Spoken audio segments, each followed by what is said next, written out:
Racism is everywhere and it's institutionalized. We cannot really be racist because racism is prejudice plus power. Nothing I say up here nor anywhere in the world will impact stop front. All right, welcome back to the beatzillapdx official news break. And I am your host, of course, beatzillapdx, officially.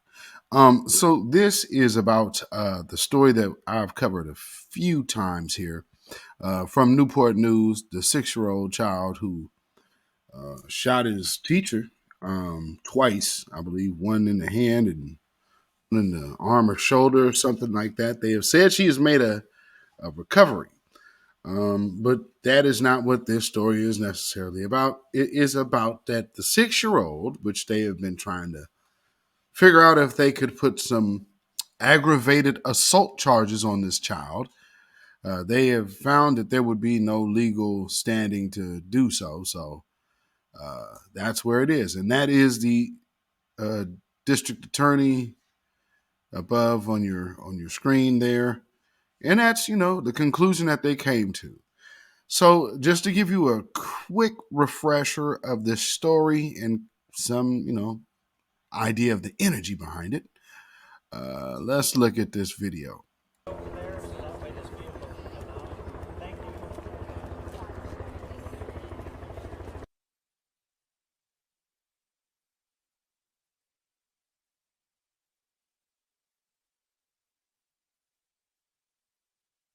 The individual is in custody.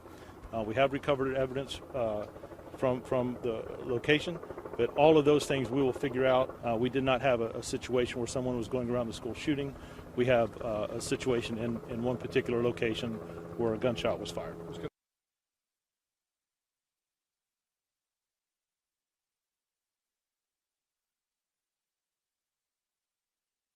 My heart stopped.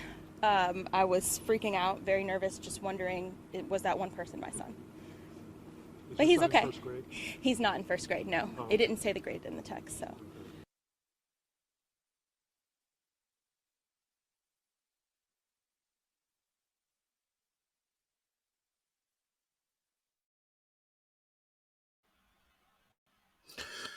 All right, so that's a brief review of this particular story that happened just a couple months ago. Well, I guess, a couple months ago. And no charges will be filed. However, they're still trying to figure out if they're going to charge the parents.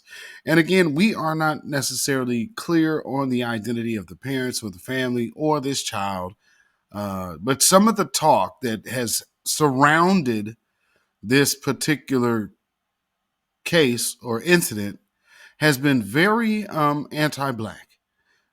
So even within their city councils, which I played on this channel before, you could see it almost sounded like a Klan rally.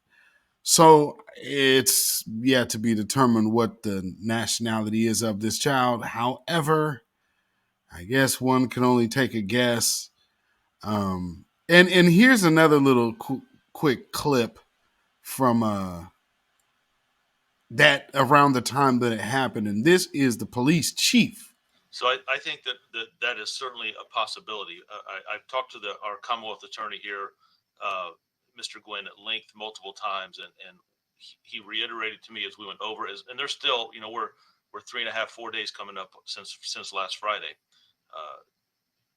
As the case develops and the investigation goes on, there's a lot of different angles we still need to cover. We need to check with Child Protective Services on any history. We need to check with the school system on any behavioral issues they might have and put those together. There's still 16, 17 children that we want to work with a child psychologist to get some statement from what they had. And at the end of the day, when that's all compiled together and the facts and what the law supports, the Commonwealth attorney will make the decision if there are any charges forthcoming towards the parents. Wow. And so from then to now, they've been looking to see if they can press charges on anyone concerning this case. So if it's not going to be the child, they're still trying to figure out if they're going to look at the parents. And I'm also noticing how the media is also kind of paying special attention to this in the same like manner as the police. So can't help but notice that. But just check this out. And this is as of yesterday. All right, this morning, the 6-year-old boy who shot his teacher in Virginia will not face criminal charges. Police say that the child, as you know, brought the gun in his backpack on January 6th. He shot his 25-year-old teacher in the hand and her chest. She survived, luckily. Authorities, though, have yet to decide whether the parents are going to be held criminally liable. CNN's Omar Jimenez joins us now. Omar, what is the city prosecutor saying about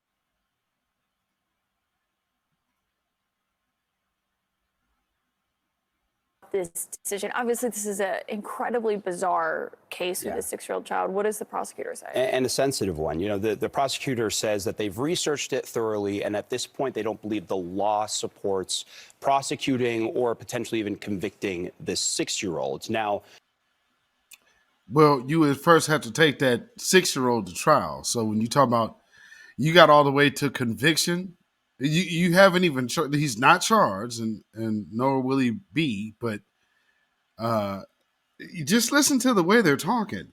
Like wouldn't be charged and convicted. Number one, can't help but notice who they went and got for this particular segment. You know, just can't help but miss that. Can't miss that. You know, it's right there in your face. As you mentioned before coming to me, that the parents, though, we still don't fully know if they're off the hook. Take a listen. After researching this issue thoroughly, we do not believe the law supports charging and convicting a 6-year-old with aggravated assault. Are you able? Now, listen to what he just said. And when have you ever had a 6-year-old charged with aggravated assault? When have you ever saw that? And do you think that, isn't it kind of odd that nobody is coming out to even question that idea or notion? I mean, aggravated assault for a 6-year-old? What next? They're going to be charging people in preschool? Lord. Yeah, that's just the route they're going. That's just kind of odd. And again, you're looking at it. 6-year-old boy, it's right there on the screen. And they're saying it like this is a travesty. He won't face any punishment. Wow. To say that the prosecutorial efforts are focusing on the parents? Well, I could say the prosecutorial efforts are focused on determining what the facts are, applying those facts to the law, and determining whether we can charge anyone with a crime that we can prove beyond a reasonable doubt. Now, the attorney representing the kid's parents say this gun was kept on the top shelf of the mom's bedroom closet, secured by a trigger lock, but it's unclear how he actually got the weapon back in January. The police chief said it was certainly possible that the mother could face charges, but obviously we haven't seen anything here yet. What do we know about the teacher? Still in recovery? Well, the teacher was able to make a relatively quick recovery. She was out after about a week after being shot in the chest. But her main question now, or this other part of recovery, is figuring out how this happened. Her attorney alleges that school officials knew that there was a gun on campus that day. Now, the previous principal, the principal at the time, has denied this. But the teacher's attorney wants to know how this all unfolded, especially since the attorney says that this kid had a history of behavioral issues, had just been suspended for breaking this teacher's cell phone. And it was the day, according to this attorney, that the student got back that this shooting happened. So obviously. Well, one of the interesting things about that, and I think, well, you've heard enough. One of the interesting things about that is, why was this kid still in her class? So again, maybe there is something to that, because if that was our children, a little black kid going through that, I don't know. This is very interesting. Maybe there's a piece missing here. There is a piece missing here. Can't really put my finger on it just as of yet, but there is just one little element missing here. Nonetheless, they have been adamant about finding out if they could push charges on this 6-year-old or not. Maybe they are looking at him as Damien. I don't know. It's one of those crazy stories, though. I mean, because you have never heard so much conversation about charges and convictions for a 6-year-old. Just odd. Just very odd. But, we are staying tuned and focused in on this story. So this is just another update because this is a very, very interesting story, and it seems to always keep getting stranger. So, whoo-wee. Let me know what you feel about this, and let me know what you think about this in the comments below. Please like and share this video. If you have not already subscribed to this channel, you could do so now by hitting the subscribe button. Also, you could join this channel by hitting the join button. Make sure you hit the notification bell and hit the word all. That way you'll be notified every time a video is uploaded or we go live. So, and of course, if you would like to support this channel, all the links will be in the description. Follow me on Instagram and Twitter, beatzillapdx.